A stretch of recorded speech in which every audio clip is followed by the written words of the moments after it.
Selamat datang di Mistik, tempat di mana kita membedah realita finansial yang seringkali lebih pahit daripada kopi tanpa gula yang kamu minum tiap pagi. Kali ini kita akan membahas satu fenomena tahunan yang selalu berhasil membuat orang dewasa mendadak amnesia finansial, yaitu tunjangan hari raya atau THR. Kita semua tahu skenarionya. Kamu bekerja keras selama setahun, menunggu momen emas ini tiba, namun hanya dalam hitungan hari, bahkan jam, saldo tambahan itu menguap begitu saja seperti janji manis mantan. Kenapa fenomena ini selalu berulang setiap tahun? Mari kita bedah bersama kenapa THR-mu selalu habis sebelum gema takbir benar-benar selesai berkumandang di telinga. Masalah pertama adalah fenomena psikologis yang disebut dengan mental accounting atau akuntansi mental yang sedikit kacau di otak kita. Secara tidak sadar, kita memperlakukan THR sebagai uang kaget atau bonus yang jatuh dari langit. Padahal secara teknis itu adalah hak yang sudah kamu bayar dengan keringat selama setahun penuh. Karena dianggap uang bonus, otakmu memberikan izin khusus untuk membelanjakannya dengan cara yang lebih brutal dibandingkan gaji bulanan biasa. Kamu merasa punya hak istimewa untuk boros hanya karena labelnya adalah THR. Padahal nominal 1 juta dari gaji dan 1 juta dari THR memiliki nilai beli yang sama persis di mata toko swalayan. Selanjutnya kita harus bicara soal jebakan gengsi mudik atau tekanan sosial saat bertemu keluarga besar di kampung halaman. Ada beban tak kasat mata yang membuatmu merasa harus terlihat sukses atau setidaknya terlihat baik-baik saja di depan paman, bibi, dan tetangga masa kecilmu. Kamu merasa perlu mengganti ponsel lama dengan model terbaru, memakai pakaian yang harganya setara cicilan motormu, hingga memberikan amplop ke keponakanmu dengan nominal yang sebenarnya melampaui kapasitas logikamu. Kamu sedang menyewa rasa hormat orang lain dengan uang yang seharusnya bisa membuatmu hidup tenang selama 3 bulan ke depan. Dan itu adalah investasi yang sangat buruk. Poin ketiga yang tidak kalah mematikan adalah gelombang diskon lebaran yang dirancang sangat rapi oleh para ahli pemasaran di luar sana. Mall dan marketplace tiba-tiba berubah menjadi medan perang penuh godaan dengan tulisan sale hingga 70% yang bertebaran di mana-mana. Logikamu mendadak lumpuh dan digantikan oleh dorongan impulsif untuk membeli barang yang sebenarnya tidak kamu butuhkan. Tapi kamu beli hanya karena harganya terlihat murah.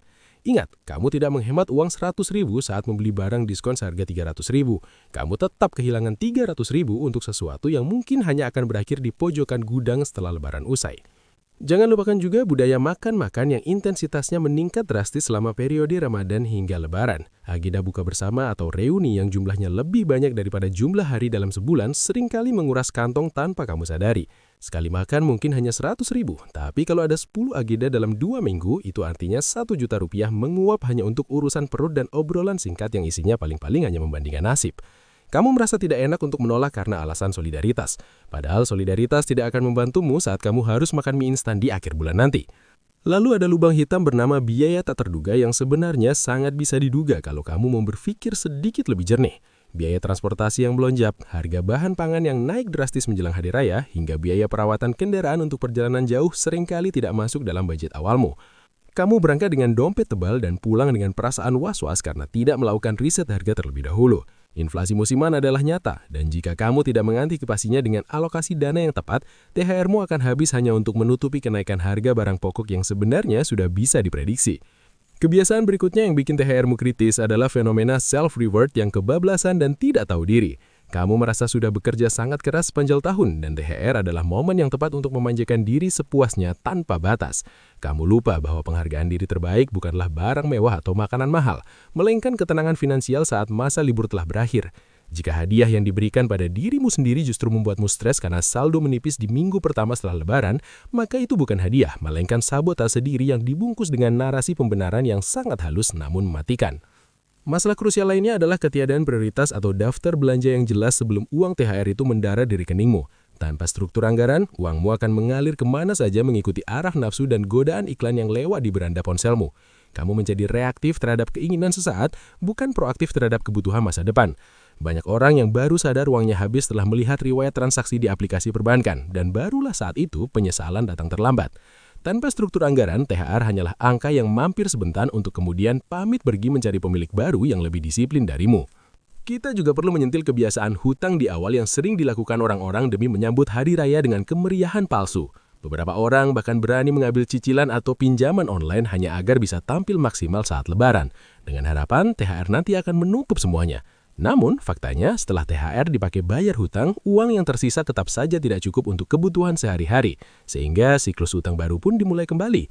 Ini adalah lingkaran setan yang sangat melelahkan, di mana kamu bekerja hanya untuk membayar masa lalu, bukan untuk membangun masa depan yang lebih mapan dan stabil. Fenomena fear of missing out atau FOMO juga berperan besar dalam menghanguskan uang THR yang sudah susah payah kamu kumpulkan. Kamu melihat teman kantormu membeli kue kering premium seharga ratusan ribu, lalu kamu merasa harus melakukan hal yang sama agar tidak dianggap ketinggalan zaman. Kamu melihat sepupumu mengganti gorden rumah dengan tren warna terbaru, dan tiba-tiba gorden rumahmu yang masih bagus terlihat seperti sampah di matamu.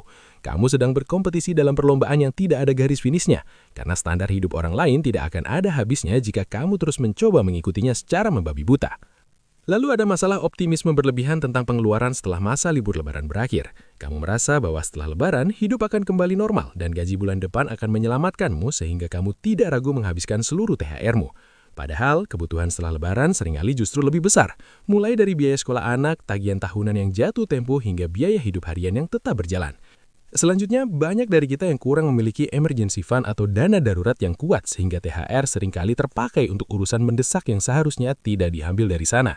Karena tidak punya tabungan khusus untuk renovasi rumah atau servis besar kendaraan, kamu akhirnya mengandalkan THR sebagai sumber dana utama untuk segala hal. THR akhirnya menjadi tambal sulam atas buruknya manajemen keuanganmu selama 11 bulan sebelumnya.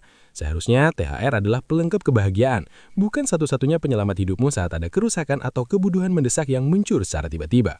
Kurangnya literasi keuangan juga membuat kita sering melewatkan kesempatan untuk mengalokasikan THR ke instrumen investasi yang lebih produktif. Bayangkan, jika hanya 20 atau 30% dari THR-mu dimasukkan ke dalam aset yang menghasilkan bunga, dalam beberapa tahun nilainya akan jauh lebih besar daripada sekedar baju baru yang warnanya sudah pudar. Namun, kebanyakan orang lebih memilih kepuasan instan hari ini daripada keamanan jangka panjang di masa depan. Kita lebih suka terlihat kaya hari ini daripada benar-benar menjadi kaya secara perlahan namun pasti melalui disiplin investasi yang seharusnya bisa dimulai sekarang. Mari kita jujur, terkadang kita juga terlalu dermawan yang tidak logis hanya karena ingin dianggap sebagai orang sukses di keluarga besar. Memberi sedekah dan berbagi rezeki memang hal yang sangat baik dan mulia, namun harus tetap berada dalam batas kemampuan finansial yang masuk akal. Jangan sampai kamu memberi amplop tebal ke semua saudara, namun diam-diam kamu pusing mencari pinjaman untuk biaya transportasi pulang ke kota asal. Berbagi haruslah didasari oleh ketulusan dan kemampuan, bukan didasari oleh keinginan untuk pamer atau menjaga citra diri agar tetap terlihat mentereng di mata sanak saudara. Tekanan dari industri gaya hidup juga memaksa kita untuk percaya bahwa Lebaran adalah momen riset total untuk segala hal di rumah kita. Mulai dari ganti cat dinding, ganti sofa, hingga ganti perabotan dapur yang sebenarnya masih sangat layak pakai dan masih bisa digunakan bertahun-tahun lagi. Iklan-iklan di TV dan media sosial membombardir kita dengan narasi bahwa kebahagiaan keluarga di hari raya ditentukan oleh seberapa baru barang-barang di rumah kamu. Ini adalah manipulasi emosional yang sangat efektif untuk menguras dompetmu, karena mereka tahu bahwa di momen ini rasio dan logika seseorang biasanya rendah. Keinginan untuk menyenangkan semua orang juga seringkali menjadi penyebab utama kenapa THR-mu habis tanpa sisa yang berarti. Kamu mencoba memenuhi semua permintaan anggota keluarga, mulai dari piket liburan hingga permintaan barang mewah lainnya, tanpa berani mengatakan tidak demi kesehatan finansialmu sendiri. Kamu ingin menjadi pahlawan di mata semua orang, tapi lupa bahwa pahlawan yang bangkrut adalah pahlawan yang tidak bisa menolong dirinya sendiri di masa depan. Belajar berkata tidak pada permintaan yang tidak masuk akal adalah bagian dari kedewasaan finansial yang harus kamu miliki. Tidak adanya pemisahan rekening juga membuat THR-mu tercampur aduk dengan uang kebutuhan sehari-hari, sehingga kamu tidak bisa melacak pengeluaran dengan akurat. Saat uang THR masuk ke rekening utama, saldo yang terlihat besar akan memberikan sinyal palsu ke otak kamu bahwa kamu punya banyak uang untuk dihamburkan. Padahal sebagian dari uang itu adalah uang untuk bayar kos, cicilan, dan makan yang sudah dipotong dari gaji pokok kamu.